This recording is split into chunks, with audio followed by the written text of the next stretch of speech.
Saudi अरब के crown Prince Mohammad बिन सलमान की America यात्रा दुनिया भर में चर्चा का केंद्र रही। अमेरिका ने इस दौरान न सिर्फ अपने सबसे उन्नत फाइटर जेट F-35 को सऊदी अरब को बेचने की पेशकश की, बल्कि दोनों देशों के बीच भारी भरकम निवेश को लेकर भी डील साइन हुई। इसके अलावा ये भी चर्चा है कि अमेरिका सऊदी के साथ न्यूक्लियर टेक्नोलॉजी साझा कर सकता है। लेकिन इस उच्च स्तरीय बैठक की पृष्ठभूमि में एक अप्रत्याशित घटना ने पर्दे के पीछे की कहानी को सुर्खियों में ला दिया है। कारण है ईरानी राष्ट्रपति मसूद पेजेश्कियान द्वारा सऊदी क्राउन प्रिंस मोहम्मद बिन सलमान के अमेरिका रवाना होने से ठीक पहले भेजा गया एक लिखित संदेश। दरअसल क्राउन प्रिंस मोहम्मद बिन सलमान को पेजेश्कियान ने एक पत्र भेजा जो आधिकारिक तौर पर एक सिर्फ धन्यवाद पत्र था। ईरान के सरकारी प्रवक्ता ने इस संदेश को महज एक औपचारिकता बताते हुए ईरानी हज यात्रियों के प्रति सऊदी अरब की मेजबानी और मदद के लिए धन्यवाद पत्र कहकर इसका महत्व कम करने की कोशिश की। हालांकि ईरानी सरकार के करीबी माने जाने वाले प्रमुख मीडिया संस्थानों का मानना है कि इस संदेश का उद्देश्य कहीं अधिक गहरा है।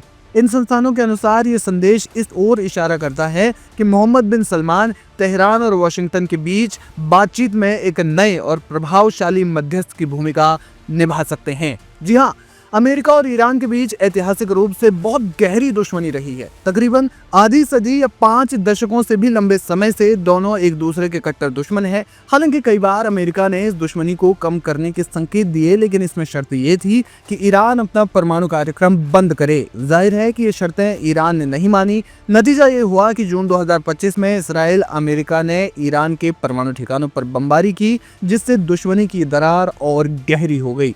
लेकिन जानकार मानते हैं कि मिडिल ईस्ट में शांति के लिए दोनों देशों के बीच की दुश्मनी कम करने की जरूरत है और इसके लिए फिलहाल नजरें टिकी हुई है मोहम्मद बिन सलमान पर। लेकिन रिश्ते तो सऊदी और ईरान के बीच भी अच्छे नहीं रहे हैं। सऊदी अरब और ईरान ने दशकों तक क्षेत्रीय प्रभुत्व और मुस्लिम वर्ल्ड में वर्चस्व की लड़ाई के लिए संघर्ष किया है, जो प्रॉक्सी वॉर्स और धार्मिक मतभेदों से भरा रहा है। ऐसे में सवाल यह है कि गहरी दुश्मनी के बावजूद सऊदी अरब ईरान और अमेरिका में मध्यस्थ क्यों बन सकता है।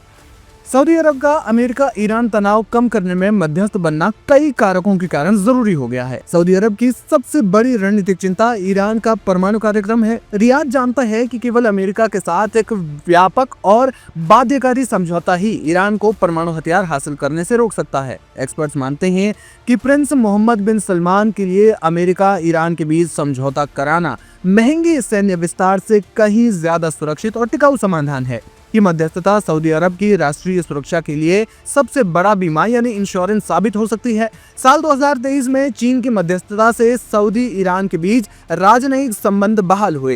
ये कदम दोनों पक्षों के क्षेत्रीय तनाव को कम करने और अपनी अपनी आर्थिक प्राथमिकताओं पर ध्यान केंद्रित करने की इच्छा को दर्शाता है। पेजेश्कियान का संदेश क्षेत्रीय संवाद को और गहरा करने की उनकी उत्सुकता का संकेत देता है, खासकर ऐसे समय में जब आंतरिक आर्थिक चुनौतियां ईरान पर दबाव डाल रही हैं। अमेरिकी राष्ट्रपति डोनाल्ड ट्रंप के साथ MBS के व्यक्तिगत संबंध इस मध्यस्थता के लिए एक महत्वपूर्ण कारक हो सकते हैं। सऊदी अरब ट्रंप प्रशासन के साथ अपने मजबूत संबंधों का लाभ उठाकर ऐसी बातचीत शुरू करने की कोशिश भी कर सकता है, जो अतीत में ओमान या स्विट्जरलैंड जैसे तटस्थ देशों के माध्यम से होती रही है। अब सब कुछ ठीक रहा तो ये घटना दोनों देशों के लिए फायदेमंद साबित हो सकती है। सऊदी अरब एक शांतिप्रिय देश के रूप में और अधिक उभरेगा, जैसे कि हाल के समय में कतर को लेकर हुआ। इसके अलावा मुस्लिम देशों में सऊदी का रुतबा और मजबूत होगा। दूसरी ओर ईरान के लिए फायदा ये है कि उस पर लगे प्रतिबंधों में कमी आ जाएगी, जिससे ईरान की लगातार कमजोर होती अर्थव्यवस्था के लिए आशा की किरण जरूर मिलेगी। अब इस पूरे प्रोसेस में समय तो बहुत लंबा लगेगा, लेकिन अंत में सवाल यही है कि अगर दोनों पक्ष बातचीत के लिए एक टेबल पर बैठ भी गए तो क्या ईरान अमेरिका की शर्तों पर राजी होगा।